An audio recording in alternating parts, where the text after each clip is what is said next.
Kalau ada orang-orang muslim yang bertanya mengenai firman Tuhan, terus saudara sudah menjelaskan, terus mereka tidak paham, itu wajar. Karena mereka tidak hidup di dalam kebenaran firman Allah. Mereka tidak hidup dalam pertobatan. Kalau ada saudara saya umat muslim bertanya kepada saudara mengenai Yesus Kristus, mengenai firman Allah yang dalam Alkitab, sampaikan dengan bahasa yang mereka pahami. Kalau mereka tidak paham pun dengan bahasa yang mereka pahami, kita harus bisa memaklumi. Kenapa? Karena mereka tidak hidup di dalam kebenaran firman Allah. Mereka tidak mengenal firman, sehingga mereka tidak dapat memahami setiap firman-firman yang telah Tuhan firmankan di dalam kitab Injil Kristus. Karena saya juga dulu begitu. Pertama kali waktu saya dipilih Yesus, saya baca kitab diam-diam, saudara kekasih, saya tidak ngerti. Saya tidak tahu apa itu maksudnya. Saya nggak paham, saudara kekasih. Saya tidak tahu saya harus memulai membaca kitab Injil dari mana. Saya tidak tahu. Karena saya belum bertobat. Saya belum meninggalkan kehidupan saya di masa lalu, Bapak Ibu Saudara kekasih. Sehingga waktu pada saat saya membaca firman Tuhan, saya tidak ngerti. Saya tidak paham. Apa yang ditulis di dalam kitab Injil saya tidak paham. Karena apa? Karena hidup saya masih melekat dalam dosa.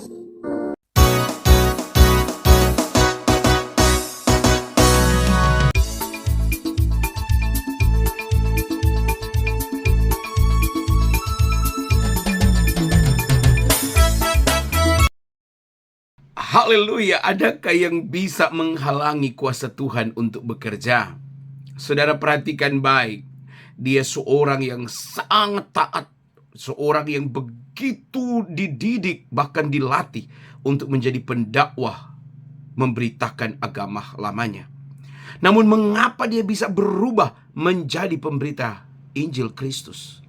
Saudara, tentu saya tidak ingin berasumsi. Silakan saudara lanjutkan mendengar bagaimana pernyataan-pernyataannya yang luar biasa. Selamat menyaksikan. Tuhan Yesus memberkati. Amin. Yohanes 3 ayat 13 firman Tuhan. Yohanes 3 ayat 13 firman Tuhan. Tidak ada seorang pun yang telah naik ke surga selain daripada Dia yang telah turun dari surga, yaitu Anak Manusia. Tidak ada seorang pun yang telah naik ke surga selain daripada Dia yang telah turun dari surga. Dia yang datang dari surga ke dalam dunia ini untuk menyelamatkan semua manusia. Tidak ada tanpa terkecuali. Tidak ada. Dialah Imam Mahdi. Nabi-nabi terdahulu sudah menubuatkan kedatangannya. Bahkan Tuhan nabi-nabi terdahulu sudah menubuatkan tentang kedatangan Mesias yang akan datang. Jadi Bapak Ibu Saudara kekasih, kalau hari ini kita memuliakan nama Tuhan, karena Dia yang datang dari surga, yang datang ke dalam dunia ini, yang turun ke dalam dunia ini untuk menyelamatkan saya dan saudara. Coba kalau Tuhan tidak datang ke dalam dunia ini, kita dikuasai dengan iblis yang ada di dalam dunia ini. Kita ada di tengah-tengah serigala. Kita ada di tengah-tengah serigala. Dunia ini penuh dengan kejahatan. Dunia ini penuh dengan kebinasaan. Dunia ini penuh dengan dosa. Kalau Tuhan tidak hadir di dalam dunia ini, saya dan saudara tetap ada di dalam maut. Tapi karena Tuhan begitu mengasihi setiap ciptaannya, tanpa terkecuali. Tanpa terkecuali Tuhan tidak membeda-bedakan. Sehingga Dia harus hadir ke dalam dunia ini untuk menyelamatkan setiap kita yang percaya kepadanya. Yang percaya. Jadi keselamatan diperoleh bagi yang percaya. Keselamatan diperoleh bagi yang percaya. Jadi kalau hari ini saudara tidak percaya, artinya saudara tidak ada keselamatan. Harus dengan tegas kita sampaikan. Kalau orang yang tidak percaya, mereka tidak akan terima keselamatan. Sehingga Yesus juga lahir dalam hidup saya. Kalau saya tidak menerima keselamatan yang datang daripada Yesus, apakah hidup saya dibenarkan? Tidak. Apakah hidup saya tetap hidup dalam kebenaran? Tidak. Tidak. Karena saya percaya bahwa Yesus Kristus itu adalah jalan keselamatan bagi setiap manusia. Dan saya menerima Dia sebagai juru selamat saya. Sehingga hidup saya dibenarkan oleh firman Tuhan. Firman Tuhan yang membenarkan hidup saya. Saya dulu belum mengenal firman Tuhan waktu pada saat Yesus hadir dalam diri saya. Tetapi Dia Roh Kudus, Dia firman, Dia Logos yang berkuasa atas hidup saya. Dialah yang menginjili saya. Dia yang memberikan saya pemahaman, pengetahuan akan firman Tuhan. Tidak semua orang memahami firman Tuhan. Jadi kalau saudara, teman-teman apologet, kalau ada orang-orang muslim yang bertanya mengenai firman Tuhan, terus saudara sudah menjelaskan, terus mereka tidak paham, itu wajar. Karena mereka tidak hidup di dalam kebenaran firman Allah. Mereka tidak hidup dalam pertobatan. Jadi kalau saya sampaikan, kalau ada teman-teman apologet, kalau ada saudara saya umat muslim bertanya kepada saudara mengenai Yesus Kristus, mengenai firman Allah yang dalam Alkitab, sampaikan dengan bahasa yang mereka pahami. Kalau mereka tidak paham pun dengan bahasa yang mereka pahami, kita harus bisa memaklumi. Kenapa? Karena mereka tidak hidup di dalam kebenaran firman Allah. Mereka tidak mengenal firman, sehingga mereka tidak dapat memahami setiap firman-firman yang telah Tuhan firmankan di dalam kitab Injil Kristus. Karena saya juga dulu begitu. Pertama kali waktu saya dipilih Yesus, saya baca kitab diam-diam, saudara kekasih, saya tidak ngerti. Saya tidak tahu apa itu maksudnya. Saya nggak paham, saudara kekasih. Saya tidak tahu saya harus memulai membaca kitab Injil dari mana. Saya tidak tahu. Karena saya belum bertobat. Saya belum meninggalkan kehidupan saya di masa lalu, Bapak Ibu Saudara kekasih. Sehingga waktu pada saat saya membaca firman Tuhan, saya tidak ngerti, saya tidak paham. Apa yang ditulis di dalam kitab Injil saya tidak paham. Kenapa? Karena hidup saya masih melekat dalam dosa. Hidup saya masih berselimutkan dosa. Sehingga waktu pada saat saya mendengarkan itu tidak paham. Tidak paham. Nah, setelah Yesus hadir dalam diri saya perjumpaan kepada Yesus itu bukan cuma 1 kali tapi 2 kali. Pertama, dia datang dalam diri saya sosok wujud seperti waktu dia disalibkan di Bukit Golgota. Begitulah wujudnya dia. Itu di tahun 2000. 13 tahun setelah kejadian penglihatan itu, dia datang lagi menghampiri saya. Disitulah saya dipenuhi dengan pengurapan Roh Kudus. Saya dibaptis Roh Kudus. Saudara kekasih, waktu pada saat saya dibaptis Roh Kudus, di situ saya berkata-kata dalam bahasa roh, sesuai dengan roh itu yang diajarkan dalam roh saya, dalam lidah bibir saya.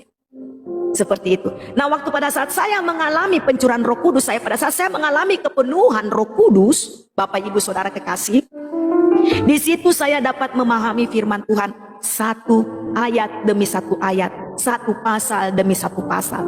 Baru saya menyadari semuanya apa yang pernah saya alami. Ternyata Tuhan juga sudah mengalami yang namanya penyaliban, penganiayaan, penderitaan sebelum saya mengalami. Saya baru tahu itu. Ada yang bertanya, sejak kapan ibu ke gereja? Sejak kapan saya ke gereja? Sejak Yesus hadir dalam diri saya. Saya adalah gerejanya. Inilah saya, gereja saya. Saya sendiri adalah gereja. Mungkin maksud ibu, sejak kapan ibu menyembah Yesus? Sejak Yesus hadir dalam diri saya, sejak itulah saya menyembah Yesus sebagai Tuhan dan Juru Selamat saya. Gitu.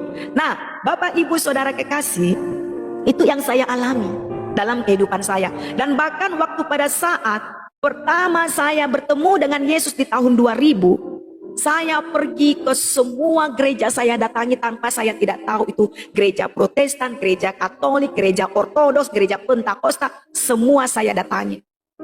Saya bertanya kepada mereka, bilang ada yang datang dalam diri saya seperti ini, ada yang datang dalam diri saya seperti ini. Saya melihat suatu penglihatan seperti ini. Saya sampaikan bagaimana apa yang saya lihat, saudara kekasih. Tetapi itu tidak memuaskan jiwa saya. Setiap jawaban yang mereka sampaikan dalam diri saya tidak puas. Kepuasan saya terima pada saat Roh Kudus sendiri yang melawat saya. Jadi yang mengajar saya yang untuk memahami firman Tuhan yaitu Roh Kudus.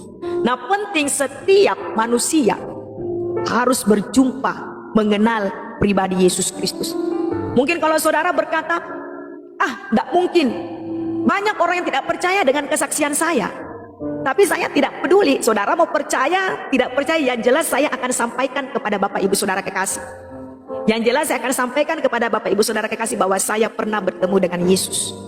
Sebagaimana waktu Tuhan disalibkan di Bukit Golgota, begitulah keadaannya dia menghampiri kehidupan saya. Artinya Bapak Ibu Saudara kekasih, apa yang dulu saya alami, penderitaan, dosa yang saya alami, dia juga turut mengalami apa yang saya alami. Sehingga tidak heran Yesus menghampiri saya seperti keadaan dia waktu disalibkan di Bukit Golgota. Begitulah keadaan dia. Kenapa video saya di YouTube begitu viral, Yesus kok pakai kolor, Yesus? Karena memang Yesus datang dalam keadaan seperti itu. Saudara lihat bagaimana keadaan Yesus disalibkan di Bukit Kalvari, di kayu salib. Ya keadaan itulah dia datang. Dan saya tidak akan menambahkan dan mengurangi, dan begitulah memang keadaan dia datang menjumpai saya. Artinya, sebegitu dosanya saya, sebegitu hancurnya hidup saya, sebegitu hinanya saya, Yesus mengalami sehingga dia harus datang. Sama seperti keadaan saya di masa lampau. Iya. Nah, setelah itu saya mencari tahu. Saya pergi ke satu tempat yang lain, artinya ke satu rumah ibadah. Saya tidak peduli rumah ibadah itu mau Katolik, mau Protestan, mau Ortodoks, mau Pentakosta, saya masukin semuanya. Nah, di situ saya bertanya, jawaban yang diberikan kepada saya tidak memuaskan jiwa saya. Terus saya mencari dia seperti permata yang hilang. Terus saya mencari dia seperti saya kehilangan mutiara. Saya mencari terus, siapa itu Yesus? Saya mau tahu, saya mau kenal Yesus, siapa itu Yesus? Di tahun itu 13 tahun, tahun 2000 saya bertemu 13 tahun, baru saya berjumpa lagi. Baru ada pencurahan Roh Kudus. Jadi tidak semua orang dapat mengalami pencurahan Roh Kudus. Kalau saudara benar-benar mencari kebenaran Allah, maka Roh Kudus itu akan tercurah. Roh Kudus akan tercurah dalam kehidupan setiap manusia jika mereka benar-benar haus dan rindu akan kebenaran firman Allah. Nah, itu saya alami 13 tahun baru terjadi. Waktu pada saat 13 tahun itu terjadi pencurahan itu, di situ saya menemukan kekasih jiwa saya yang sejati. Di situ saya mengalami perjumpaan yang luar biasa. Bahkan waktu pada saat saya menyembah dia, roh saya dengan roh dia berhadapan, bertemu. Roh saya dan roh dia bertemu dan kami bercakap-cakap luar biasa. Saya berkata-kata dalam bahasa roh. Saya mengalami kepuasan dalam jiwa saya. Ini nggak dimiliki oleh semua orang. Tidak dimiliki oleh semua orang. Hanya orang yang haus akan kebenaran, hanya orang yang lapar, dan hanya orang yang mau mencari mutiara itu, maka dia akan mengalami kuasa Roh Kudus. Ingat, Roh Kudus adalah materai buat saya dan saudara. Roh Kudus adalah materai buat saya dan saudara. Bukan cuma saya, hamba Tuhan siapapun dia tidak akan mengalami. Hamba Tuhan sebesar apapun belum tentu bisa mengalami. Ini saya mengalami secara pribadi. Sejak hari itu, waktu pada saat saya berjumpa roh saya dengan roh Tuhan, di situ saya mengalami keajaiban yang luar biasa. Saya terus berkata-kata, saya terus menyembah dia, saya terus sujud menyembah kepada dia dan memuliakan dia. Di situ Tuhan mengajari saya mengenai firman-Nya. Terbukalah mata rohani saya untuk setiap kebenaran firman Tuhan. Dan puji syukur, saat saya bertemu dengan roh Tuhan, saya berkata kepada Tuhan, ini aku Tuhan, pakailah aku, apa yang kau inginkan dalam hidupku. Saya tidak pernah bertanya apa yang saya mau dengan Tuhan, tapi saya bilang sesungguhnya kehendak mulai yang terjadi dalam diriku. Kehendak Tuhan yang terjadi dalam diri saya. Setiap persoalan pergumulan saya juga tidak terlepas. Saya juga mengalami yang namanya persoalan hidup. Saya juga yang mengalami yang namanya pergumulan. Tetapi pergumulan saya itu sampai hari ini saya tidak pernah menceritakan kepada siapapun. Saya bergumul kepada Tuhan. Saya berjalan bersama Tuhan. Tetapi saat saya menerima kemenangan, saya akan menceritakan kepada semua orang kemenangan yang telah saya terima daripada Allah saya, Tuhan Yesus Kristus. Luar biasa. Tuhan kalau melawat orang yang haus itu luar biasa. Jadi hendaklah saya dan saudara terus haus. Haus akan kasih Tuhan. Haus akan firman Tuhan. Haus akan hadirat Tuhan. Waktu pada saat saya dan saudara haus akan firman Tuhan, haus akan hadirat Tuhan, saudara akan mengalami Tuhan sendiri. Mau mengalami Tuhan? Mau mengalami Allah yang hidup? Hendaklah jiwamu lapar, hendaklah jiwamu haus, sehingga engkau mengalami kasih anugerah Tuhan. Jiwa yang lapar. Shalom Mam Pebi, terima kasih atas kehadirannya. Tuhan Yesus memberkati. Kalau orang yang haus, yang lapar akan mengalami hadirat Tuhan. Tidak semua, ya, hanya orang yang haus dan lapar, mereka akan mengalami Tuhan. Jadi banyak orang Kristen juga tidak mengalami, karena mereka hanya sekedar Kristen tetapi tidak mengalami Tuhan. Nah, hari ini kita akan mendengarkan firman Tuhan karena sudah 19, hampir 19.30. Bapak Ibu Saudara kekasih tetap setia di tempat. Firman Bapak Sulardi Korem 73. Terima kasih buat kesetiaannya Bapak Sulardi, Tuhan Yesus memberkati. Firman Tuhan menjadi pelita dalam hidupku. Amin. Benar. Logos menjadi pelita dalam hidup saya dan saudara. Saudara punya masalah, perkatakan firman Tuhan. Saudara punya pergumulan, ucapkan firman Tuhan. Perkatakan firman Tuhan. Maka firman Tuhan itu akan terjadi. Ini kunci dalam menghadapi suatu tantangan, suatu masalah dalam hidup ini. Saya kalau menghadapi masalah, yang saya ucapkan apa? Firman Tuhan. Engkau Tuhan yang berkuasa. Engkau Tuhan yang berdaulat dalam kehidupanku. Engkau Tuhan yang memberikanku kemenangan. Dari manakah datang pertolonganku? Pertolonganku datang dari Dia yang menjadikan langit dan bumi. Perkatakan firman Tuhan. Jadi jangan menghadapi masalah dengan kekuatan. Jangan menghadapi persoalan, pergumulan dengan kekuatan saya dan saudara. Kekuatan kita tidak ada apa-apanya, nol. Ya, kekuatan saya dan saudara nol. Tetapi firman Tuhan berotoritas dalam kehidupan saya dan saudara. Jadi hari ini saat saudara menghadapi masalah, baik umat yang belum percaya saya kasih tahu ya. Baik umat yang belum percaya saya kasih tahu. Kalau kamu menghadapi persoalan dalam hidupmu, datanglah kepada Tuhan, sang firman itu, maka Dia akan memberikan engkau kemenangan. Firman itu yang berkuasa, yang akan mengubah setiap kehidupan saya dan saudara. Haleluya. Kita berikan kemuliaan bagi Tuhan kita Yesus Kristus. Pemberitaan firman Tuhan dalam memahami untuk setiap kebenaran firman-Mu. Berikan kami pengetahuan dan wawasan yang luas Tuhan, dan biarlah Engkau berkarya dalam setiap lidah bibir hamba-Mu ini Tuhan. Tuhan, ini aku alat-Mu, dan biarlah Tuhan Engkau yang bekerja di dalamku. Terima kasih Bapak, saat malam hari ini kami siap mendengarkan firman-Mu. Terpujilah Engkau di dalam nama Tuhan Yesus Kristus. Kami mengucap syukur Bapak. Haleluya. Amin. Kita berikan kemuliaan bagi Tuhan kita Yesus Kristus.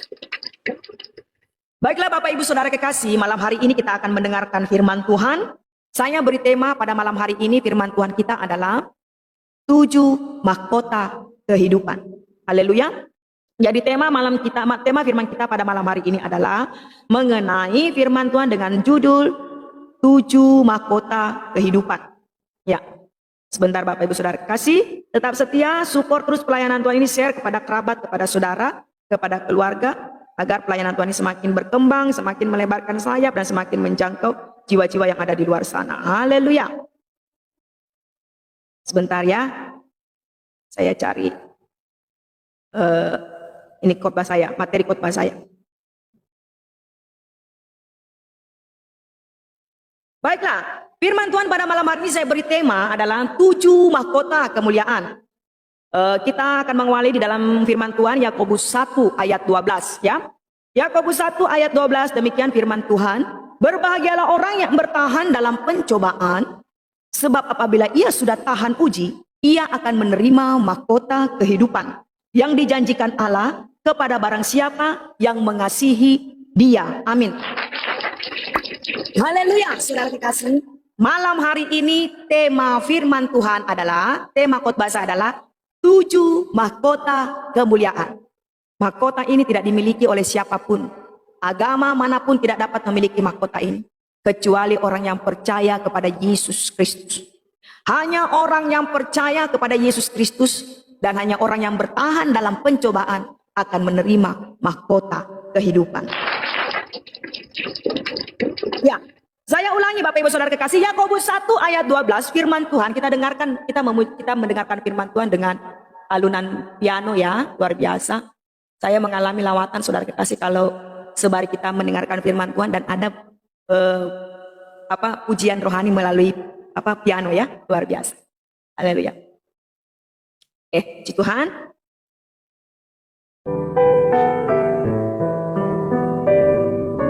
Ya. Yakobus 1 ayat 12, berbahagialah orang yang bertahan dalam pencobaan, sebab apabila ia sudah tahan uji, ia akan menerima mahkota kehidupan yang dijanjikan Allah kepada barang siapa yang mengasihi Dia. Ingat, di sini ada 3 hal, yaitu pertama, orang yang bertahan dalam pencobaan. Ya. Kedua, barang siapa yang mengasihi dia. Kedua hal ini, kalau saudara bertahan dalam pencobaan dan mengasihi dia, yaitu Yesus Kristus, maka saya dan saudara akan menerima mahkota kehidupan yang dijanjikan oleh Allah.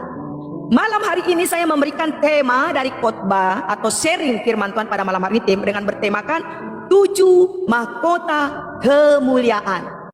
Dan ketujuh mahkota kemuliaan ini tidak dapat dimiliki oleh agama manapun. Hanya di dalam Yesus Kristus. Hanya orang yang percaya kepada Yesus Kristus sebagai Tuhan dan Juru Selamat, dia akan menerima mahkota ini kalau dia tahan dalam pencobaan dan dia mengasihi Tuhan Yesus Kristus. Haleluya.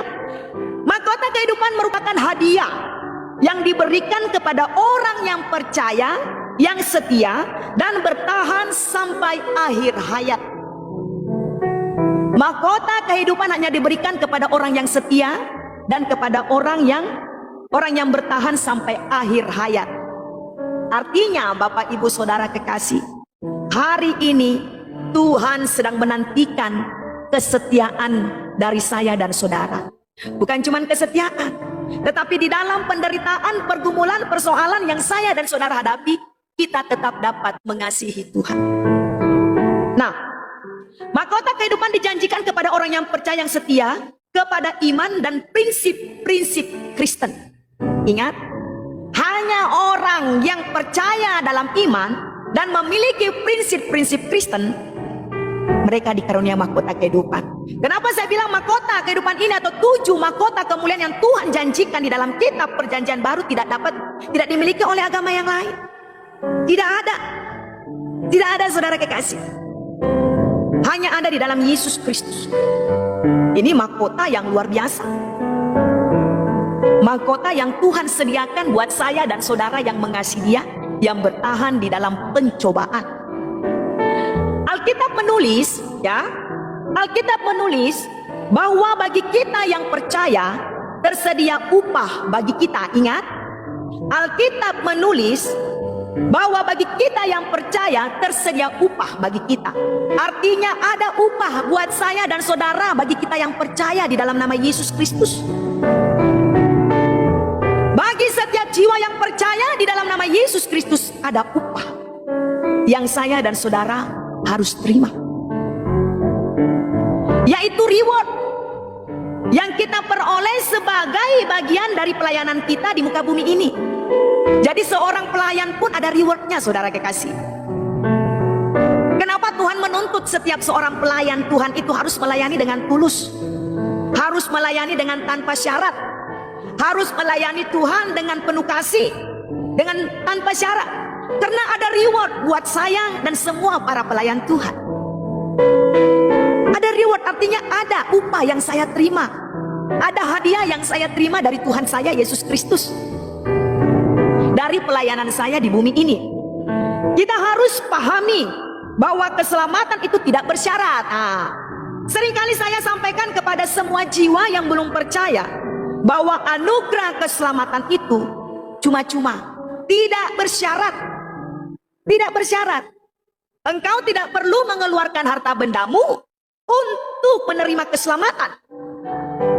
Engkau hanya meninggalkan dosa, meninggalkan kejahatan, meninggalkan penyembahan berhala, dan kamu berbalik kepada Tuhan, sehingga anugerah keselamatan itu diberikan cuma-cuma buat saya dan semua yang mengasihi Dia.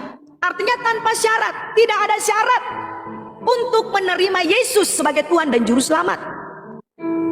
Sedangkan, dengarkan, sedangkan janji atau upah itu bersyarat. Ada janji dan upahnya yang bersyarat. Artinya, untuk menerima janji atau upah dari Tuhan ada syaratnya. Menerima keselamatan itu gratis, ya. Tidak perlu mengeluarkan harta bendamu. Tetapi untuk menerima janji atau reward daripada Tuhan, ada upah yang harus, ada syarat yang harus saya dan saudara lakukan. Syaratnya apa? Ya, ada syarat yang harus kita lakukan. Kesalahan banyak manusia ialah mencoba menukar keduanya. Nah ini, terkadang manusia punya kesalahan yang besar. Mereka menukar keduanya ini dengan keinginan mereka sendiri. Banyak orang yang meninggalkan Yesus.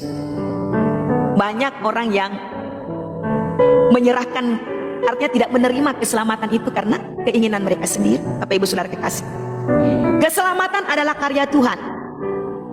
Keselamatan adalah karya Tuhan, bukan usaha saya dan saudara. Keselamatan adalah karya Tuhan, bukan usaha saya dan saudara. Bukan usaha saya dan saudara.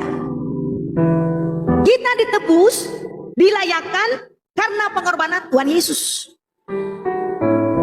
Saudara dan saya layak hari ini tidak terlepas karena kasih dan kemurahan Tuhan, tidak terlepas karena kebaikan dan pengorbanan Tuhan Yesus di Bukit Kalvari. Ia melakukannya dengan kasih agape, kasih tanpa syarat. Ini kasih agape dalam bahasa Yunani ya. Ada kasih agape, ada kasih karios. Nanti saya akan bahas mengenai kasih. Ya, ada beberapa kasih yang kita nanti akan bahas di dalam firman Tuhan. Ya, tapi next kita akan bahas dulu mengenai 7 mahkota kemuliaan. Ia melakukannya dengan kasih agape atau kasih yang kekal dan sempurna. Kasihnya kekal, sempurna, tidak bersyarat. Tidak bersyarat. Banyak orang mencari keselamatannya, dia harus mengorbankan segalanya. Harus sunnah dan wajib untuk mendapatkan keselamatan. Mereka harus mengorbankan karena itu sunnah dan wajib. Tetapi hari ini Tuhan melakukannya buat saya dan saudara tanpa syarat. Untuk memperoleh kasih yang kekal dan sempurna. Sempurna artinya tidak bisa bertambah dengan perbuatan baik kita dan tidak berkurang saat jatuh dalam dosa. Kalau begitu, bolehkah berbuat dosa seterusnya? Tidak. Ya, tentu tidak. Karena anak-anak Tuhan yang sungguh-sungguh lahir baru pasti otomatis membenci dosa. Jadi anak-anak Tuhan yang lahir baru pasti mereka membenci dosa. Membenci dosa. Tidak ada yang lahir baru dan masih betah berbuat dosa. Nah, ini harus dipertanyakan.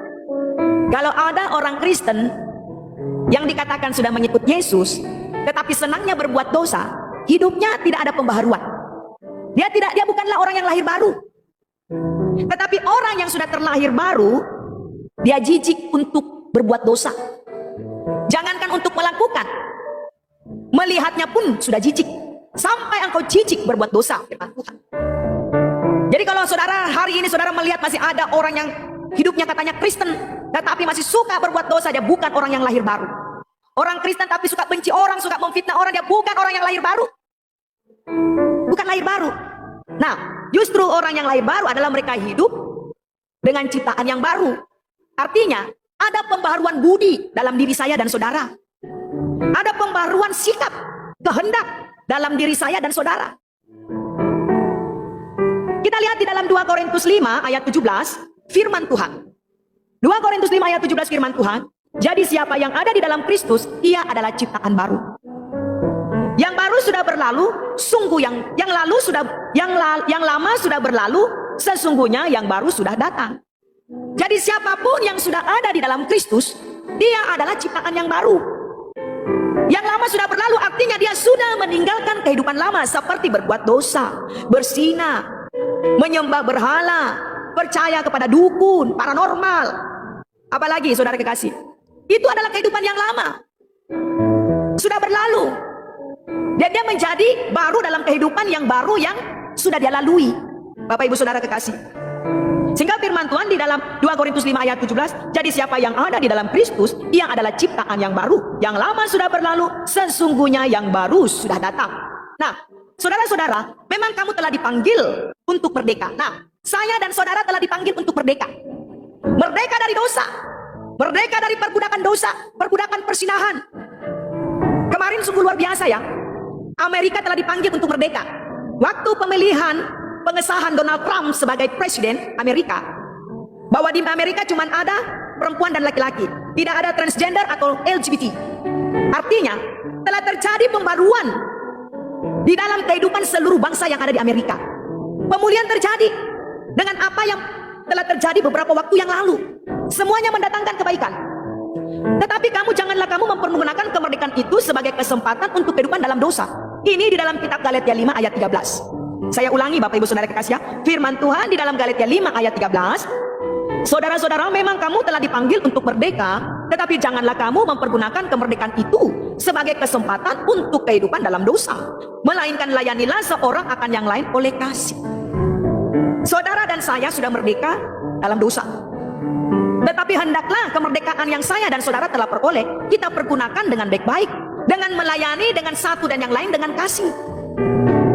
Jangan mentang-mentang kita sudah merdeka, kita sudah diselamatkan, kita sudah ditebus, terus saudara bebas lagi berbuat dosa, bebas lagi berzina, bebas lagi ke dukun-dukun, menyembah berhala-berhala. Dan bukan cuma itu saja, perzinahan di mana-mana. Kita sudah merdeka, firman Tuhan di dalam kitab Galatia 5 ayat 13. Kita memang sudah merdeka, karunia kemerdekaan itu sudah diberikan kepada saudara-saudara. Tapi mari kita pergunakan kemerdekaan itu untuk melayani seorang yang lain dengan kasih.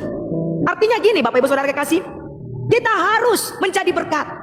Kita harus memenangkan jiwa-jiwa bagi mereka yang masih hidup di dalam kegelapan. Dengan apa? Dengan kasih, dengan mengasihi mereka.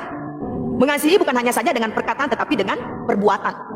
Nah, sebab kita semua harus menghadap tahta pengadilan Kristus, supaya setiap orang yang memperoleh apa yang patut diterimanya sesuai dengan yang dilakukannya dalam hidup ini, baik atau jahat. Ini di dalam 2 Korintus 5 ayat 10. 2 Korintus 5 ayat 10 menyampaikan kepada saya dan saudara, sebab kita semua harus menghadap tahta pengadilan Kristus, supaya setiap orang yang memperoleh apa yang patut diterimanya sesuai dengan yang dilakukannya dalam hidupnya ini, baik ataupun jahat. Artinya, saat saya dan saudara melakukan kebajikan dalam kehidupan kita, kita akan menerima upah di surga. Tetapi kalau saya dan saudara melakukan kejahatan, saya dan saudara juga tetap akan menerima upah. Upah yang saudara dan saya peroleh sesuai apa yang kita lakukan di bumi ini. Jadi ada syarat untuk menerima mahkota kehidupan. Ingat, janji keselamatan tanpa syarat. Tetapi untuk menerima mahkota kehidupan di dalam kerajaan surga yang kekal, ada syarat yang saya dan saudara harus lakukan, yaitu di dalam 2 Korintus 5 ayat 10. Sebab kita semua harus menghadap tahta pengadilan Kristus. Artinya semua manusia yang percaya di dalam nama Yesus Kristus, semua kita harus menghadapi tahta pengadilan Kristus. Artinya ada pengadilan. Saudara dan saya akan diadili di hadapan Kristus. Dan setiap orang yang memperoleh apa yang patut diterimanya. Artinya, waktu pada saat saya dan saudara menghadapi tahta Kristus, pengadilan Kristus, saya dan saudara diadili, ada hal yang harus saya terima, atau ada yang saya terima sesuai dengan apa yang telah saya peroleh, sesuai dengan yang dilakukannya dalam hidup ini. Nah, ingat, ini sudah tahun 2025. Kemarin awal tahun saya sampaikan di dalam tema khotbah saya, itu dihapus saudara kekasih. Padahal luar biasa loh. Yang menonton video saya, yang menonton live YouTube saya itu ditonton 563.000 kali ditonton. Itu terhapus, ada 3 video saya dihapus. Itu saya menyampaikan firman Tuhan itu benar-benar saya dalam penuh dengan pengurapan Roh Kudus. Bagaimana Tuhan menyampaikan kepada semua umat manusia di tahun 2025 ini, janji pemulihan dan penggenapan akan terjadi di dalam dunia ini. Tapi terhapus. Saya nggak tahu siapa yang hapus itu. Nah, itu terjadi. Artinya apa yang saudara dan saya lakukan di dalam dunia ini, dalam kehidupan kita sehari-hari, saya dan saudara akan memperolehnya pada saat nanti pengadilan tahta Kristus. Jika keselamatan diterima dengan cuma-cuma, tidak demikian dengan upah. Jika keselamatan diterima dengan cuma-cuma, tidak demikian dengan upah. Hati-hati, jangan sampai menukar ini ya. Saya dan saudara jangan sampai menukar ini. Ya, 1 Korintus 3 ayat 18 sampai 15. Saya akan membacakan buat saudara. Saudara boleh typing ayat firman-nya. Saudara juga bisa baca di rumah kalau ada di rumah ya. 1 Korintus 3 ayat 8 sampai 15. Baik yang menanam maupun yang menyiram adalah sama. Dengarkan. Dan masing-masing akan menerima upahnya sesuai dengan pekerjaannya sendiri.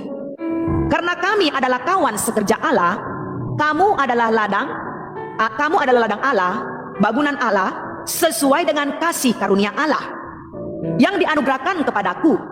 Aku sebagai seorang ahli bangunan yang cakap telah meletakkan dasar, dan telah meletakkan dasar dan orang lain membangun terus di atasnya. Tetapi tiap-tiap orang harus memperhatikan bagaimana ia harus membangun di atasnya. Karena tidak ada seorang pun yang dapat meletakkan dasar lain daripada dasar yang telah diletakkan, yaitu Yesus Kristus. Entahkah orang membangun di atas dasar itu dengan emas, perak, batu, permata, kayu, rumput kering, atau jerami. Sekali kelak pekerjaan masing-masing orang akan nampak. Nah, sekali kelak pekerjaan masing-masing orang akan nampak. Dengarkan, simak baik-baik. Dengan api, dan bagaimana pekerjaan masing-masing orang akan diuji oleh api itu. Nah, jika pekerjaan yang dibangun seorang tahan uji, ia akan mendapat upah. Jika pekerjaannya terbakar, ia akan menderita kerugian, tetapi ia sendiri akan diselamatkan, tetapi seperti dari dalam api. Nah, Bapak Ibu Saudara kekasih, perhatikan bahwa konteks ayat di atas ini adalah tentang upah. Jadi firman yang baru saudara dan saya dengarkan ini berbicara mengenai upah seorang pelayan Tuhan. Upah setiap orang yang melayani pekerjaan Tuhan. Ingat? Sebentar. Adalah tentang upah, bukan keselamatan. Pekerjaan kita di bumi sedikit pun tidak menambah kekekalan kasih karunia Allah. Ingat, pekerjaan kita di bumi sedikit pun tidak menambah kasih karunia Allah. Dalam Yesus Kristus, pelayanan kita hanya menentukan upah yang kita akan terima. Namun demikian, kita tidak boleh berkata bahwa tidak penting mahkota asalkan sudah masuk surga. Nah, seorang pelayan Tuhan harus menerima upah. Artinya siapapun yang melayani pekerjaan Tuhan, kita semua di sini pelayan. Ya, baik saudara yang menyaksikan semua pada malam hari ini, semuanya para pelayan Tuhan. Karena saudara setia di dalam room ini, saudara sudah setia men-share, saudara setia mengikuti pelayanan Tuhan ini. Kita semua pelayan Tuhan. Artinya seorang pelayan Tuhan bukan hanya saja bahwa kita harus berpikir, yang penting gue masuk surga. Tetapi harus ada upah yang saya peroleh dengan saudara dalam pelayanan kita kepada Yesus Kristus. Perlu saya tekankan bahwa mereka yang lahir baru memiliki benih ilahi dari Tuhan yang membuat dia bergelora untuk melakukan sesuatu bagi Tuhan. Nah ini, orang yang lahir baru, mereka memiliki benih ilahi untuk dapat melakukan, hatinya bergelora untuk melakukan sesuatu bagi Tuhan. Jadi kalau saudara dengarkan banyak murtadin yang terus gencar untuk memberitakan kerajaan surga, untuk memberitakan kebaikan Tuhan, itu karena ada benih ilahi dalam dirinya. Ada benih ilahi. Hatinya bergelora untuk melakukan perbuatan yang baik untuk Tuhan. Abu Haja, halo, shalom, assalamualaikum, terima kasih. Dulu juga saya dipanggil Haja. Haleluya. Untuk melakukan sesuatu bagi Tuhan, bukan karena kewajiban, satu, bukan karena kewajiban, tetapi justru karena mengerti akan kasih Tuhan yang besar. Jadi kalau saudara melihat seorang murtadin terus berapi-api untuk melayani pekerjaan Tuhan, pertama karena dia memiliki benih ilahi dalam dirinya. Kedua, dia mengerti akan kasih Tuhan dalam hidupnya. Kalau orang yang memahami bahwa di dirinya ada benih ilahi, kalau orang yang memahami di dalam dirinya ada kasih Tuhan, dia akan melakukan apa yang menjadi pekerjaan Tuhan. Sehingga firman Tuhan berkata, banyak yang terpanggil tetapi sedikit yang terpilih. Ladang sudah menguning, siap dituai, tetapi pekerja hanya sedikit. Pekerjanya sedikit. Dan Tuhan akan memakai orang yang mau melayani pekerjaan Tuhan dengan tulus karena dia merasakan kasih Tuhan dalam dirinya. Bukan cuma kasih, tetapi ada benih ilahi, ada benih roh yang tinggal di dalam setiap kehidupan orang yang lahir baru. Jadi jangan heran ya. Jangan heran kalau saudara melihat para murtadin gencar menyampaikan kebenaran firman Tuhan. Karena di dalam dirinya ada lahir baru dan ada benih Allah. Ini yang membuat kami para murtadin terus berapi-api. Saking berapi-apinya, banyak orang yang memanfaatkan kami di dalam pelayanan kami. Banyak orang yang memanfaatkan pelayanan kami demi keuntungan pribadinya. Demi keuntungan pribadinya, kenapa? Karena kami tulus melakukan pekerjaan Tuhan. Tanpa melihat ada embel-embel, tanpa melihat sesuatu di dalamnya. Kami tulus, tetapi ada juga yang memanfaatkan. Kalau saya mau cerita di sini, sedih. Tapi saya menghormati kasih Bapa yang telah menyelamatkan hidup saya. Saya menghormati kasih Bapa yang telah memulihkan hidup saya. Sehingga saya harus melakukan pekerjaan Tuhan tanpa syarat. Karena Dia sudah mengasihi saya dengan tanpa syarat. Kemudian pekerjaan pelayanan itu dilakukan atas dasar ucapan syukur. Satu, orang yang lahir baru bukan saja hanya ada benih ilahi, di hatinya ada hati yang bergelora, berapi-api untuk melayani pekerjaan Tuhan, karena dia sadar merasakan kasih Tuhan. Dan bukan cuma kasih Tuhan, tetapi di dalam pelayanannya ada ucapan syukur kepada Tuhan. Ada ucapan syukur. Artinya gini Bapak Ibu Saudara kekasih, apapun yang kami lakukan untuk Tuhan, sekalipun kami dihujat, kami dihina, kami difitnahkan, bahkan ada yang memanfaatkan kami di dalam pelayanan kami karena ketulusan kami seorang yang sudah terlahir baru, kami mengucap syukur. Artinya kasih Tuhan lebih besar dalam hidup setiap orang yang sudah lahir baru, yang mau melayani pekerjaan Tuhan. Iya, amin Saudara Purbalela, amin, amin, amin. Nah, kita lihat satu pemalas ya. Di sini saya ambil ya dari, kenapa saya ambil sesuai dengan kisah. Ini kisah perjalanan pelayanan saya, saudara kasih ya. Perjalanan. Tobat Bu, saya sudah tobat, saudara Firman. Saya sudah tobat. Kalau saya tidak tobat, saya tidak mungkin memberitakan kerajaan surga ya. Karena saya sudah tobat, saya sudah meninggalkan segala dosa dan kesalahan. Yesus Kristus telah menebus saya, dan sampai hari ini kerajaan surga lah yang saya beritakan kepada saudara, supaya kita semua yang hidup dalam dosa juga meninggalkan dosa dan kesalahan dan hidup dalam pembaharuan budi kepada Tuhan kita Yesus Kristus. Bapak Ibu Saudara kekasih, di sini saya ambil satu, pemalas akan malu pada saat kedatangannya. Pemalas akan malu pada saat kedatangannya. Pernahkah Anda membayangkan mengapa sesaat setelah Anda menerima Yesus sebagai Tuhan dan Juru Selamat, sebagai Tuhan dan Juru Selamat Anda secara pribadi, Anda tidak langsung meninggalkan? Tuhan menghendaki kita melakukan sesuatu baginya. Perhatikan bahwa pelayanan itu adalah hal yang ilahi. Ketidakmauan kita melayani merupakan bukti bahwa kita tidak mengerti kasih Tuhan. Nah, Bapak Ibu Saudara kekasih, kenapa saya di sini mengatakan bahwa pemalas akan malu pada saat kedatangannya? Mereka sudah menerima anugerah keselamatan, kasih tanpa syarat. Mereka sudah menerima Juru Selamat secara pribadi. Tetapi ketidakmauan kita melayani merupakan bukti bahwa kita tidak mengerti kasih Tuhan. Banyak orang yang tidak mau melayani di dalam pekerjaan Tuhan. Melayani pekerjaan Tuhan bukan berarti harus full timer di gereja, no. Kalau kita punya keluarga, kita juga harus melayani keluarga kita karena Tuhan. Kita harus melayani tetangga-tetangga kita karena kasih Tuhan dalam diri kita. Dan bukan cuma itu saja, bukan cuma tetangga, tetapi keluarga-keluarga kita. Bapak Ibu Saudara kekasih, saya ada satu kesaksian. Ada satu kesaksian. Saya punya saudara Ipa. Dia ada sedikit depresi dalam dirinya akan kejadian masa lalu yang pernah menimpanya. Nah, saudara saya ini orangnya cukup temperamen. Tidak ada pun satu yang dapat menegur dia. Bahkan untuk membersihkan dirinya pun tidak. Mohon maaf, dia nggak pernah mandi. Nggak pernah mandi. Nah, satu ketika waktu saya pulang kemarin, semua keluarga melihat dia sangat sedih. Karena dia nggak, ipar saya ini, saudara saya ini tidak mau mendengarkan siapa-siapa. Tidak ada pun satu yang didengarkan. Salam.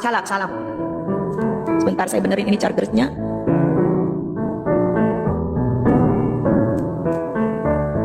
Nah, tidak ada pun satu yang dia mau dengarkan.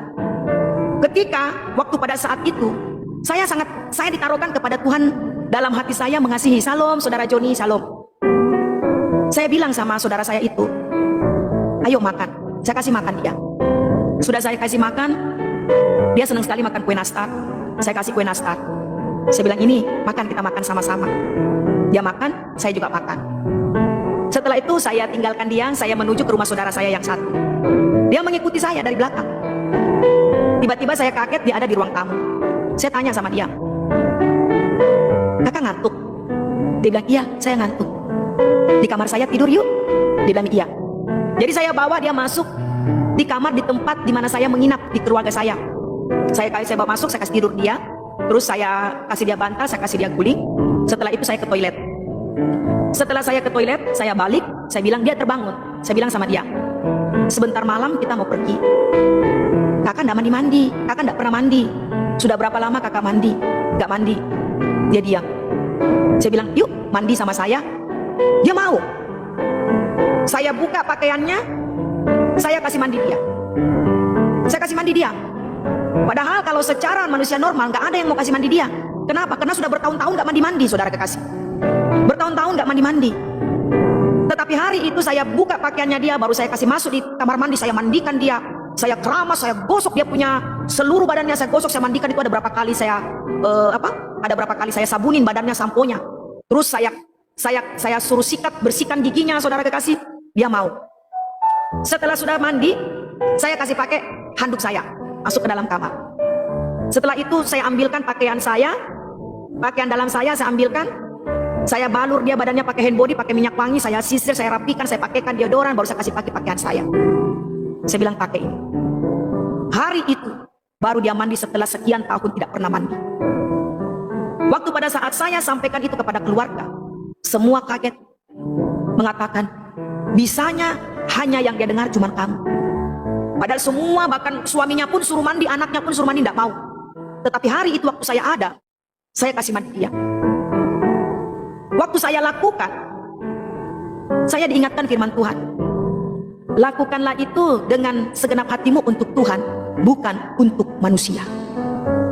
Waktu saya lakukan itu, Bapak Ibu Saudara kekasih, firman Tuhan mengingatkan saya, Roh Kudus mengingatkan saya, lakukanlah untuk Tuhan, bukan untuk manusia. Saya bilang sama Tuhan, iya, iya, iya. Padahal secara manusia ini sudah bertahun-tahun gak mandi.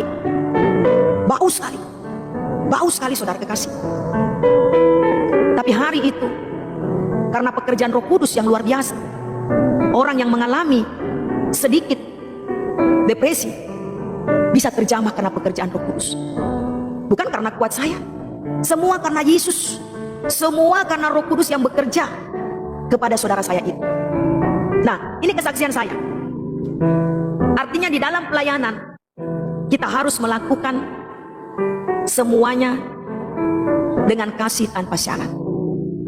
1 Yohanes 2 ayat 28 firman Tuhan. 1 Yohanes 2 ayat 28 firman Tuhan. Maka sekarang anak-anakku, tinggallah dalam Kristus, supaya apabila ia menyatakan dirinya, kita beroleh keberanian percaya dan tidak usah malu terhadap dia pada hari kedatangannya. Kalau saudara dan saya tinggal di dalam Kristus, bila mana Yesus datang yang kedua kalinya, saya dan saudara tidak malu mengakui dia di hadapan semua orang.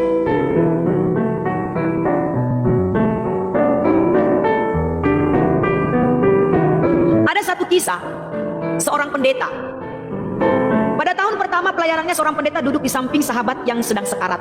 Ini saya ambil satu kisah ya, untuk meneguhkan saya dan saudara. Pada tahun pertama pelayanannya ada seorang pendeta duduk di samping sahabat yang sedang sekarat. Mereka berbicara tentang kepulangan dari seorang yang akan meninggal. Air mata memenuhi matanya, pendeta itu mengira sahabatnya itu takut untuk meninggal. Dan ia berusaha mengucapkan kata-kata penghiburan padanya. Jadi pendeta ini mengucapkan kata-kata penghiburan kepada temannya yang mau meninggal, yang sedang sekarat. Karena pendeta ini takut, dia mengira bahwa temannya ini takut meninggal, sehingga dia memberikan kata-kata penghiburan kepada sahabatnya. Tapi sahabatnya berkata, saya tidak takut mati. Kata sahabatnya ini, saya tidak takut mati, saya malu untuk mati. Ia meneruskan untuk berkata bahwa Kristus adalah juru selamat. Pendeta ini teruslah menyampaikan kepada teman yang sedang sekarat bahwa Yesus Kristus adalah juru selamat. Padahal dia baru saja mendengarkan teman yang sedang sekarat, dia berkata, saya tidak takut mati, tetapi saya malu mati. Nah, pendeta ini tidak pusing, dia terus menyampaikan kabar itu kepada temannya. Tetapi bahwa ia telah hidup bagi dirinya sendiri, dan sekarang ia harus menemui Yesus Kristus dengan tangan kosong. Artinya begini Bapak Ibu Saudara kekasih, seorang teman pendeta ini dia malu mati. Kenapa? Semasa dia hidup, dia hanya hidup untuk dirinya sendiri. Sehingga waktu pada saat di sisa kehidupannya, kenapa dia mengatakan dia malu mati? Karena dia kembali dengan tangan kosong. Artinya tidak ada kebaikan yang sejati yang dia jalani sepanjang perjalanan hidup dia. Dia melakukan kebaikan hanya untuk kepuasan dirinya sendiri. Ya boleh kata kasarnya lah, dia melakukan kebaikan buat dirinya sendiri, sehingga dia tidak berdampak bagi semua orang. Sehingga dia berkata, kenapa saya malu pulang ke rumah Bapak? Karena saya kembali dengan tangan kosong. Nah, kehidupan yang tampak menumpuk di hadapannya adalah seperti kayu, rumput kering jerami. Dia hanya selamat, tapi hanya memiliki sedikit pekerjaan bernilai kekal untuk dibawakan kepada Tuhan. Tadi kita sudah dengarkan di dalam kitab 1 Korintus 3 ayat 15. Jadi orang ini selama dia hidup, Dia tidak melakukan pekerjaan Tuhan. Tidak ada yang bernilai kekal yang dia peroleh, yang dia bawa di hadapan Tuhan. Ini berbicara mengenai dalam pelayanan. Nah, Bapak Ibu Saudara kekasih, seperti tadi saya sampaikan, bahwa keselamatan Tuhan berikan dengan cuma-cuma. Tetapi upah saya dan saudara untuk menerima upah, yaitu 7 mahkota kemuliaan yang harus saya terima bagi saya dan saudara, harus ada yang saya dan saudara lakukan dalam hidup ini. Harus ada yang saya lakukan dalam hidup saya dan saudara untuk menerima 7 mahkota ini. Ya, kata kasarnya nggak usah semua 7 deh, yang penting ada 1 mahkota aja. Artinya ada kekekalan yang kita bawa ke dalam surga untuk menghadap tahta pengadilan Kristus. Karena kita akan berhadapan dalam pengadilan Kristus. Dan Tuhan akan mengadili setiap umatnya menurut dengan perbuatannya, dengan apa yang telah dia perbuat selama di masa hidupnya. Seperti tadi saya sampaikan, keselamatan hanya diberikan, dan itu kasih karunia, bukan hasil usaha manusia. Tetapi untuk menerima upah, harus ada yang saya lakukan untuk Tuhan bagi saya dan saudara. Harus ada yang kita lakukan untuk Tuhan. Masuk surga saja tidak cukup. Masuk surga saja tidak cukup. Untuk menerima reward, untuk menerima gift dari hasil yang kita lakukan dalam dunia ini, ada yang harus dan saudara saya lakukan. Nah, Bapak Ibu Saudara kekasih, berikut 7 jenis mahkota tersebut. Saya akan menyampaikan, saya diberkati saudara kekasih ya. Waktu pada saat saya menyiapkan tadi malam, waktu selesai saya live saya tadi malam, tema khotbah saya semalam adalah Adam bukan nabi. Karena ada beberapa saudara saya umat muslim mengatakan bahwa mereka juga menganggap Adam itu nabi. It's okay, karena memang di sana pengajarannya seperti itu. Kita harus memahami. Kita harus memahami dan kita harus memaklumi, artinya apa yang mereka pahamkan biarlah itu menjadi amalan mereka. Tetapi saat mereka bertanya, kita harus jawab dengan kebenaran. Sehingga kemarin tema khotbah saya adalah Adam bukan nabi. Dan memang firman Tuhan atau Alkitab tidak pernah menyatakan Adam sebagai nabi. Tetapi Alkitab menyatakan bahwa Adam adalah manusia pertama yang diciptakan oleh Tuhan. Oleh karena Adam dan Hawa lah mewakili semua manusia yang ada di dalam dunia ini di dalam penciptaannya. Jadi Adam itu bukan nabi. Adam itu adalah manusia pertama yang diciptakan oleh Tuhan. Nah, ini kenapa saya buat khotbah seperti itu, karena kemarin beberapa ada orang yang bertanya kepada saya seperti itu. Nah, sekarang waktu pada saat tengah malam saya berdoa sama Tuhan. Tuhan, besok saya mau melayanimu. Apa yang harus saya lakukan? Tuhan bilang sampaikan ini. Baik Bapak. Saya berdoa, saya minta tuntunan Roh Kudus, biar Roh Kudus memberikan saya hikmat, pemahaman, pengetahuan yang luas, supaya saya bisa menyampaikan apa yang menjadi isi hati Tuhan kepada semua bangsa yang ada di dalam dunia ini. Jadi menerima upah harus ada yang saya dan saudara kerjakan. Berikut adalah 7 jenis mahkota. Kita akan melihat mahkota kehidupan. 1 adalah mahkota kehidupan. Ini 7 jenis mahkota ya, yang Tuhan sediakan bagi semua umat yang percaya dan mengasihi Yesus Kristus, bukan hanya pelayan Tuhan. Ingat, di mata Tuhan tidak ada pelayan, tidak ada pendeta, tidak ada pastor, tidak ada siapapun. Semua sama di hadapan Tuhan. Dan mahkota ini akan diberikan kepada mereka yang setia dan mengasihi Tuhan. 1 adalah mahkota kehidupan. 1 mahkota kehidupan. Kita lihat di dalam kitab Yakobus 1 ayat 12. Ini tadi awal dari firman Tuhan ini ya, Bapak Ibu Saudara kekasih. Yakobus 1 ayat 12. Berbahagialah orang yang bertahan dalam pencobaan, sebab apabila ia sudah tahan uji, ia akan menerima mahkota kehidupan yang dijanjikan Allah kepada barang siapa yang mengasihi Dia. 1, mahkota kehidupan akan diberikan kepada setiap saya dan saudara yang bertahan dalam pencobaan dalam dunia ini dan terus mengasihi Dia.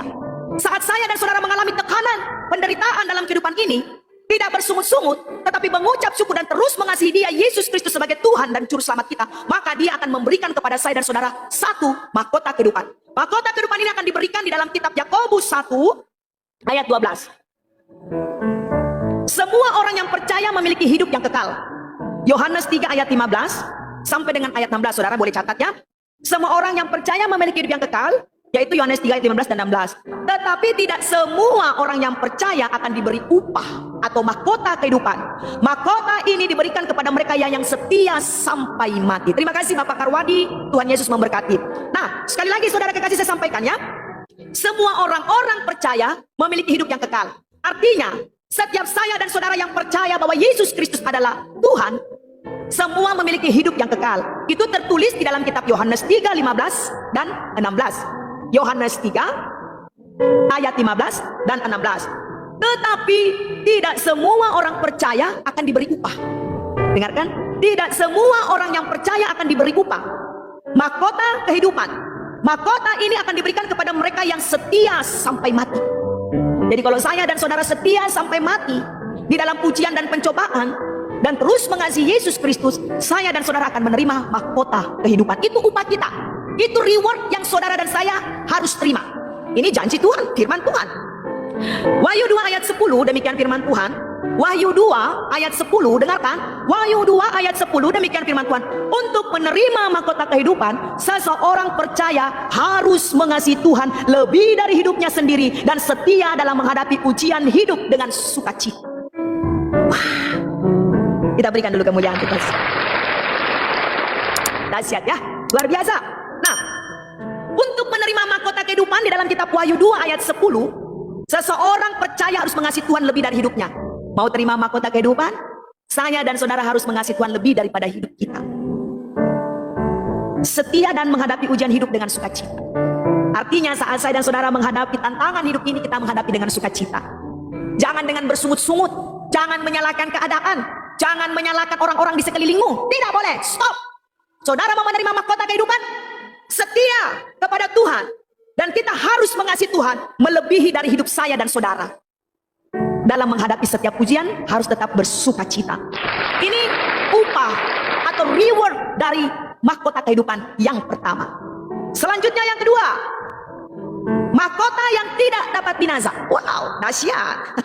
Saya minum dulu ya. Sebentar, jangan kemana-mana. Terus tap-tap layarnya, share sebanyak-banyaknya. Biar semua orang semua orang manusia dalam dunia ini mendapatkan mahkota. Ya, share sebanyak-banyaknya. Saya izin minum dulu.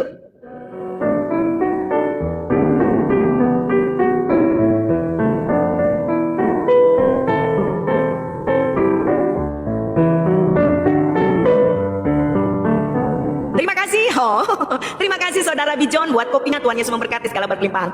Nah, saudara boleh share sebanyak-banyaknya biar semua manusia yang ada di dalam dunia ini mereka dapat mahkota. Bukan cuma saya saja dan saudara, kita egois loh. Kalau cuma kita sendiri dapat mahkota, semua juga harus mendapatkan kasih karunia Tuhan ya. Haleluya. Nah, kita akan membahas kedua, mahkota yang tidak dapat binasa. Mahkota yang tidak dapat binasa di dalam firman Tuhan 1 Korintus 9 ayat 24 dan 27. Saudara boleh catat, boleh typing 1 Korintus 9 ayat 24 dan sampai 27. Demikian firman Tuhan. Tidak tahukah kamu bahwa dalam gelanggang pertandingan semua peserta turut berlari, tetapi bahwa hanya satu orang saja yang mendapat hadiah. Dalam pertandingan semua peserta turut berlari, tetapi hanya satu orang saja yang mendapat hadiah. Karena itu larilah begitu rupa sehingga kamu memperolehnya. Tiap-tiap orang yang turut mengambil bagian dalam pertandingan menguasai dirinya dalam segala hal. Bukan saja menguasai diri dalam segala hal dosa, tetapi harus menguasai diri kita untuk tidak saling menjatuhkan sesama pelayan dan sesama anak Tuhan. Ini sering saya dapati saudara kekasih di dalam dunia pelayanan ya. Wow. Kita lanjutkan ya. Dia harus menguasai dirinya dalam segala hal. Mereka berbuat demikian untuk memperoleh suatu mahkota yang fana. Tetapi kita untuk memperoleh suatu mahkota yang abadi. Sebab itu aku tidak berlari tanpa tujuan, dan aku bukan petinju yang sembarangan saja memukul, tetapi aku melatih tubuhku dan menguasainya seluruhnya, supaya sudah memberitakan Injil kepada orang lain, jangan aku sendiri ditolak. Nah, Bapak Ibu Saudara kekasih, apa yang sudah kita dengarkan dalam firman Tuhan ini, saya dan saudara, kita sedang ada di dalam arena pertandingan. Kita sedang ada di dalam arena pertandingan iman. Untuk mendapatkan mahkota yang tidak binasa atau mahkota yang fana, kita harus bertanding dengan baik. Dengan kita harus menguasai diri dalam segala hal. Kita harus menguasai diri dalam segala hal untuk mencapai garis finish kehidupan ini. Hanya untuk apa? Mendapatkan mahkota yang fana atau mahkota yang tidak dapat binasa. Dan ini harus terjadi dalam kehidupan semua umat yang percaya kepada Yesus. Dalam kehidupan ini kita sedang ada di arena. Ini dalam dunia ini arena loh. Arena dalam pertandingan iman. Arena dalam pertandingan iman. Waktu pada saat saya dan saudara menuju garis finish, kita harus menguasai diri kita dalam segala hal. Bukan saja menguasai kehidupan kita supaya tidak jatuh dalam dosa, tetapi kita juga harus menguasai hati, jiwa, dan pikiran saya dan saudara. Terutama hati. Kita melayani pekerjaan Tuhan, harus melayani dengan tulus, tanpa harus menjatuhkan satu hamba Tuhan dan hamba Tuhan yang lain. Kedua, menjadi pelayan Tuhan, jangan hanya mau dilihat manusia, tetapi harus melayani Tuhan untuk hormat dan kemuliaan bagi nama Tuhan. Untuk mendapatkan mahkota yang fana, kita harus melayani pekerjaan Tuhan, dan biarlah setiap pujian dan kemuliaan hanya untuk Tuhan. Saya pernah satu kali, saudara kekasih, ada seorang anak Tuhan, dia menyampaikan kebenaran firman Tuhan. Jadi dia ajak saya pergi ke suatu tempat pelayanan. Dia sebagai pembicara, saya hanya menemani, hanya masuk dalam tim, tetapi sebagai pendoa. Jadi setelah dia menyampaikan kebenaran firman Tuhan, kita ada altar call. Nah, saya sebagai pendoa, dia sebagai pembicara. Waktu pada saat setelah dia menyampaikan kebenaran firman Tuhan, kita sudah selesai melayani. Di dalam perjalanan dia bertanya kepada saya. Dia bilang begini, tadi waktu saat saya menyampaikan firman Tuhan, bagus nggak menurut kamu? Saya bingung jawabnya. Saya bingung, Bapak Ibu Saudara kekasih. Saya mau bilang apa? Saya cuma bilang, ya, semua hormat dan untuk kemuliaan bagi nama Tuhan. Dia bilang, tidak, cara saya menyampaikan firman Tuhan, gayanya dia, cara dia, stylenya dia, bagus nggak? Saya bingung. Saya bilang ini, saya mau jawab apa? Sedangkan yang diberitakan firman Tuhan, kalau saya memuji dia, saya takut sama Tuhan. Kalau saya memuji Tuhan, nanti dia tersinggung karena dia bilang bagaimana cara saya bergaya, bagaimana stylenya dia. Tetapi saya tidak mau juga menyakiti hatinya, saya juga tidak mau melukai dia. Saya bilang gini, apa yang kakak lakukan tadi, semua penuh dengan pengurapan Roh Kudus karena Roh Kudus bekerja. Ya, saya cuma bisa bilang begitu karena memang kita melakukan untuk Tuhan, bukan untuk manusia. Artinya kalau kita bisa melayani pekerjaan Tuhan, itu karena ada Roh Kudus yang bekerja di dalam pelayanan kita. Kita tidak bisa melayani dengan kekuatan kita, tetapi kita harus minta kuasa daripada Allah untuk menyertai kita di dalam pelayanan kita. Kalau orang yang melakukan pekerjaan Tuhan dengan kekuatannya sendiri, kosong, gak ada apa-apa yang kita peroleh. Tetapi kalau kita meminta kekuatan daripada Roh Kudus, kita menyerahkan kelemahan kita kepada Tuhan, dan kita izinkan Roh Kudus bekerja di dalam pelayanan kita, akan ada terjadi pemulihan, penerobosan rohani bagi setiap jiwa. Mereka akan dibangkitkan rohnya, iman mereka bertumbuh, bahkan roh mereka menyala-nyala untuk melayani pekerjaan Tuhan. Ini. Nah, kita lanjutkan ya.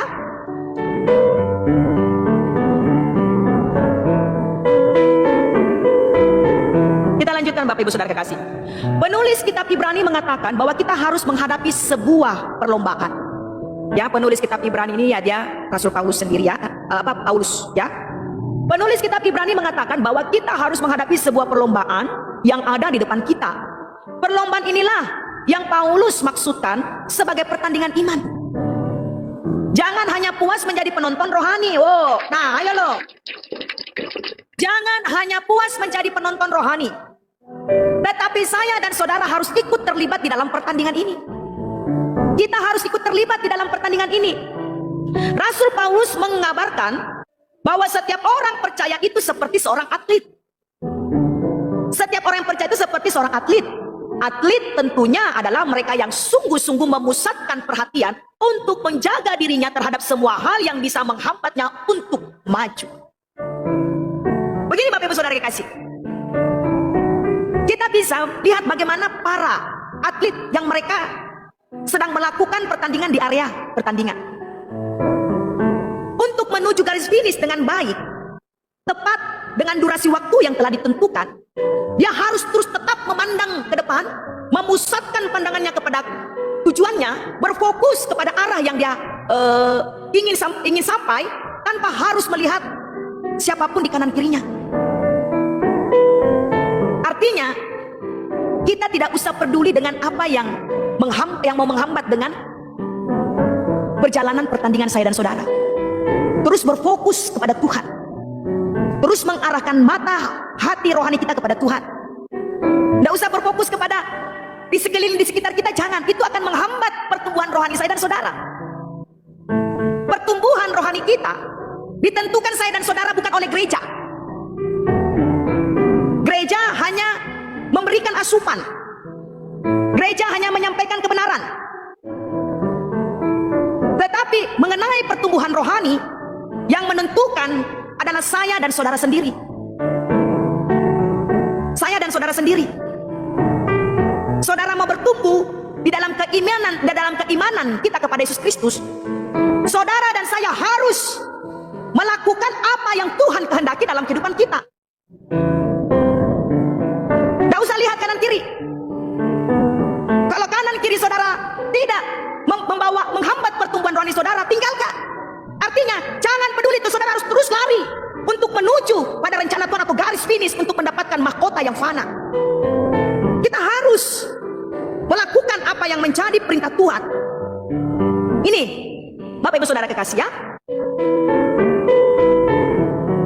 kita harus menjaga hidup kita yang menghambat pertumbuhan rohani saya dan saudara. Jika Anda rindu mengenakan mahkota ini, mari menjaga hidup kita dari semua keinginan dunia. Mari menjaga kehidupan kita dari semua keinginan dunia yang semakin kuat berjuang di akhir zaman ini. Dengan kata lain, kita harus lebih banyak menyangkal diri. Kita harus lebih banyak menyangkal diri untuk mendapatkan mahkota yang fana. Jadi saudara dan saya mau mendapatkan mahkota yang fana, kita harus menyangkal diri. Siap. Jangan hiraukan di kanan kiri kita yang menghambat pertumbuhan iman saya dan saudara. Saya dan saudara harus fokus kepada tujuan ilahi dalam hidup saya dan saudara. Haleluya. Berikan kemuliaan. Selanjutnya yang ketiga, mahkota sukacita atau kemegahan. Kan tadi sudah saya sampaikan ada 7 mahkota. Selanjutnya yang ketiga adalah mahkota sukacita atau mahkota kemegahan. Amin. Terima kasih saudara. Shalom saudara Barta. Terima kasih, Tuhan Yesus memberkati. Nah, di dalam kitab 1 Tesalonika 2 ayat 19 dan 20. Saudara bisa typing 1 Tesalonika 2 ayat 19 dan 20. Ini berbicara mengenai mahkota sukacita, mahkota yang ketiga ya. Sebab siapakah pengharapan kami atau sukacita kami atau mahkota kemegahan kami di hadapan Yesus Tuhan kita pada waktu kedatangannya kalau bukan kamu. Artinya saya dan saudara. Artinya saya dan saudara. Sungguh kamulah kemuliaan kami dan sukacita kami. Saya dan saudara adalah kemuliaan bagi Tuhan dan sukacitanya Tuhan. Nah, mahkota ini dianugerahkan pada orang-orang percaya yang membawa jiwa-jiwa bagi Kristus. Tidak ada sukacita yang lebih besar saat melihat orang lain bisa percaya kepada Yesus Kristus. Kita bisa memulai hal ini dengan menjadi saksi-saksi lewat perubahan hidup kita.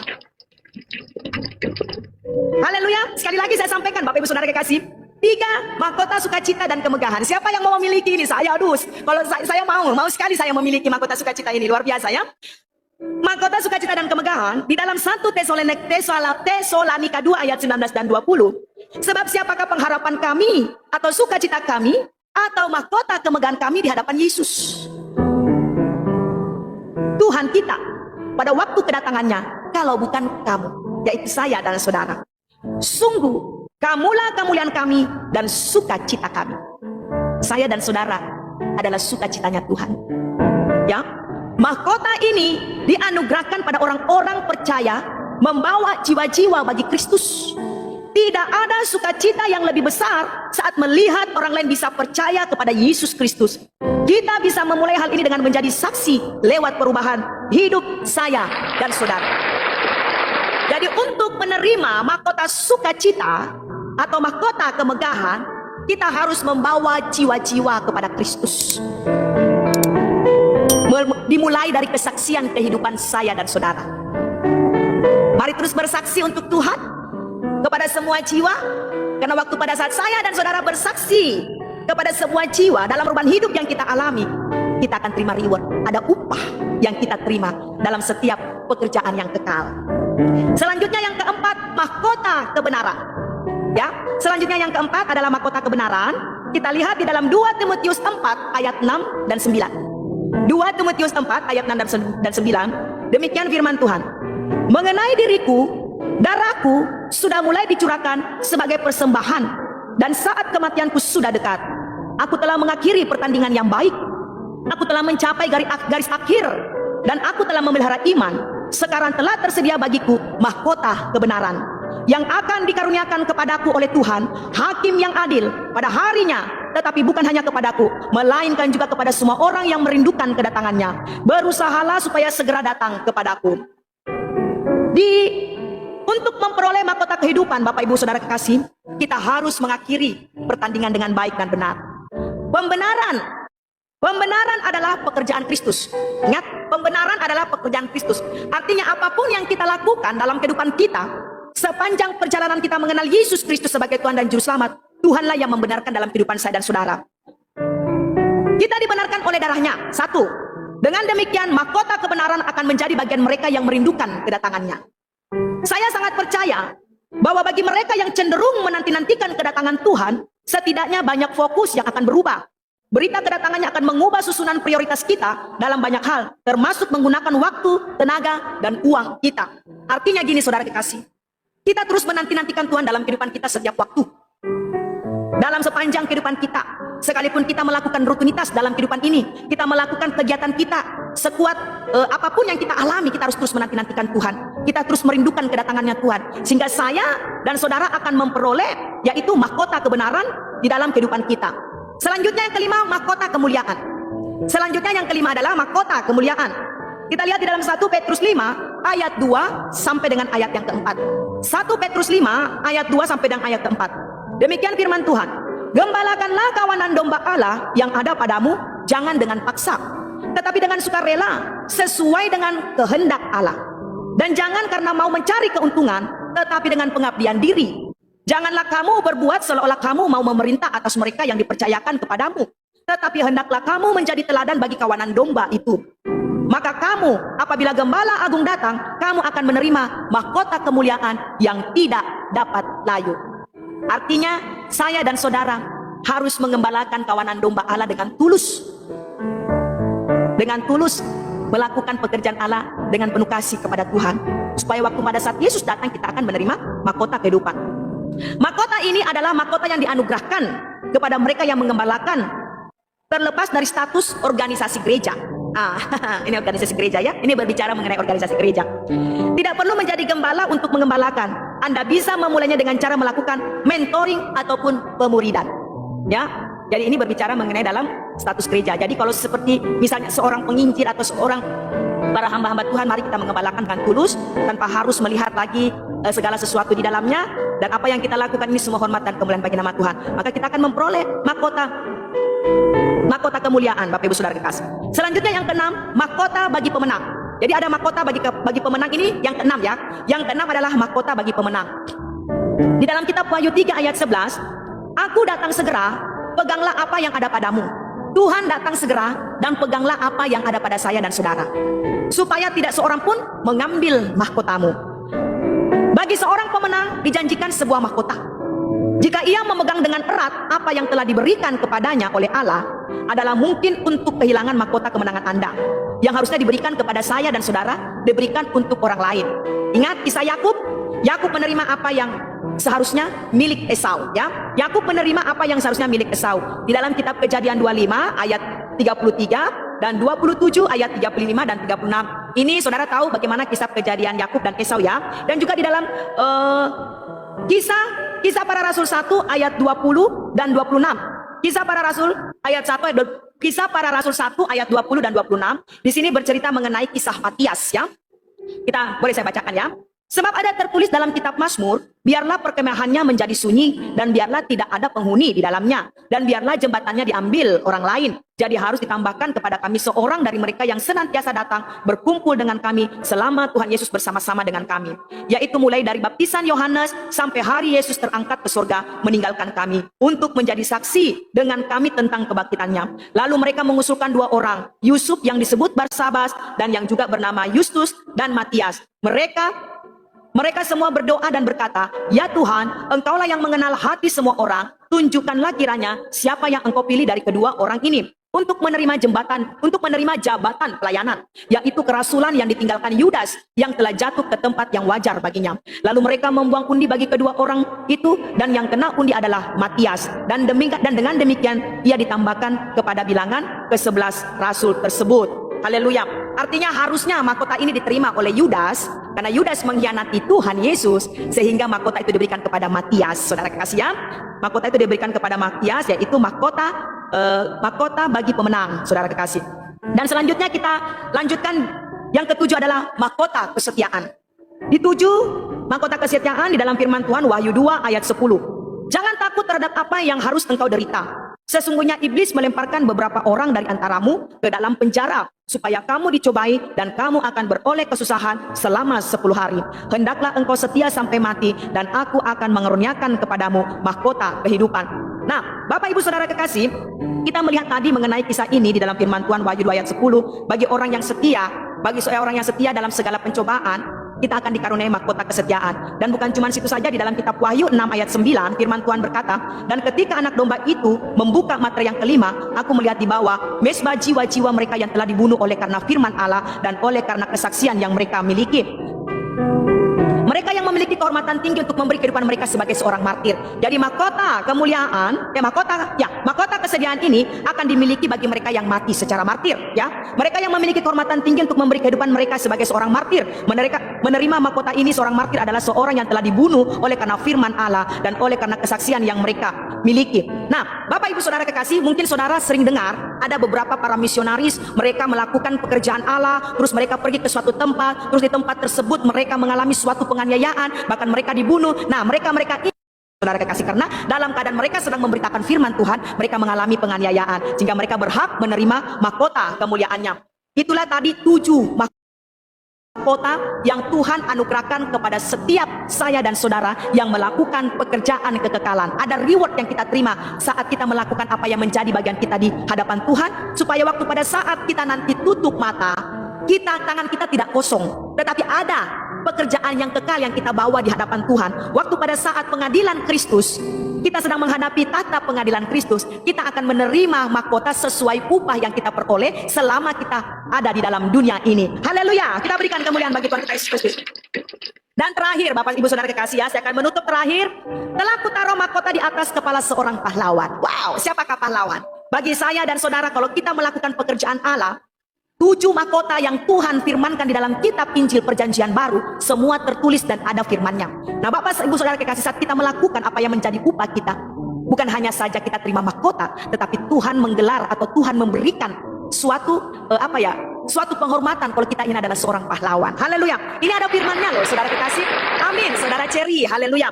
Telah kutaruh mahkota di atas kepala seorang pahlawan. Kita lihat di dalam Mazmur 89 ayat yang ke-20. Ya, Mazmur 89 ayat yang ke-20. Demikian firman Tuhan. Pernah engkau berbicara dalam penglihatan kepada orang-orang yang kau kasihi. Katamu, telah kutaruh mahkota di atas kepala seorang pahlawan. Telah kutinggikan seorang pilihan dari antara bangsa itu. Amin. Haleluya. Kita melakukan pekerjaan Allah harus dengan tulus dan ikhlas, tanpa melihat apapun yang ada di dalam kehidupan kita. Kita harus menyangkal diri. Kita harus melakukan apa yang menjadi kehendak Tuhan dalam hidup saya dan saudara. Sehingga saudara kekasih, yang kita lakukan dalam kehidupan ini semuanya hormat dan kemuliaan hanya bagi nama Tuhan. Dan bukan cuma itu saja firman Tuhan. Tuhan berkata, pernahkah engkau berbicara dalam penglihatan kepada orang-orang yang kukasihi? Katamu, telah kukatakan bahwa di atas kepala seorang pahlawan telah kutinggikan seorang pilihan dari antara bangsa itu. Ada mahkota yang Tuhan sediakan bagi saya dan saudara yang melakukan pekerjaan yang kekal di dalam dunia ini. Amin. Kita berikan kemuliaan bagi Tuhan kita Yesus Kristus. Demikian firman Tuhan pada malam hari ini, Bapak Ibu Saudara kekasih. Saya percaya malam hari ini semua jiwa yang menerima dengan penuh kasih, yang mengasihi Dia dan menantikan kedatangannya, kita akan menerima mahkota sesuai pekerjaan kekekalan yang saudara dan saya lakukan. Haleluya, kita berikan kemuliaan bagi Tuhan kita Yesus Kristus. Bapak yang baik, di dalam nama Tuhan Yesus Kristus, terima kasih Tuhan pada malam hari ini Engkau telah memberikan kami kabar sukacita. Apa yang kami lakukan di dalam kehidupan kami Tuhan, untuk melakukan pekerjaan-Mu di dalam perjalanan hidup kami. Pertandingan iman yang kami lalui Tuhan, kami menyadari banyak rintangan saat kami akan menggapai garis finish. Tapi Engkau datang hadir dalam kehidupan kami, memberikan kami kekuatan agar kami terus dapat menjaga diri dan menyangkal diri untuk kami dapat memperoleh upah yang telah kami terima selama kami bekerja di dalam dunia ini untuk melakukan pekerjaan yang kekal. Bapak terima kasih, berkati setiap jiwa yang sudah mendengarkan kebenaran-Mu Tuhan. Hamba-Mu terbatas untuk berkata-kata, tetapi biarlah Tuhan Engkau sendiri yang bekerja bagi setiap jiwa, bagi setiap keluarga, agar mereka memperoleh upah atau mahkota setiap pekerjaan kekal yang kami lakukan di dalam dunia ini. Bapa, terima kasih. Semua hormat dan kemuliaan hanya bagi nama-Mu. Berkati semua bangsa yang ada di dalam dunia ini, dan biarlah semua bangsa yang ada di dalam dunia ini, saat kami menghadap kepada tahta pengadilan-Mu Tuhan, Engkau mendapatkan kami hamba yang setia dalam pekerjaan-pekerjaan yang kekal, sehingga kami datang dengan penuh sukacita, dan Engkau memuliakan kami dengan mahkota yang telah Engkau sediakan untuk setiap kami sesuai dengan upah kami. Bapa, terima kasih. Kami bersyukur bagi nama-Mu. Terpujilah Engkau Tuhan. Haleluya. Amin. Haleluya, puji Tuhan. Kami berdoa semoga saudara diberkati oleh Tuhan, dan kiranya kebenaran firman Tuhan yang disampaikan tadi menjadi berkat. Sampai berjumpa lagi dalam program acara kami selanjutnya. Haleluya, Tuhan Yesus memberkati. Shalom. Amin.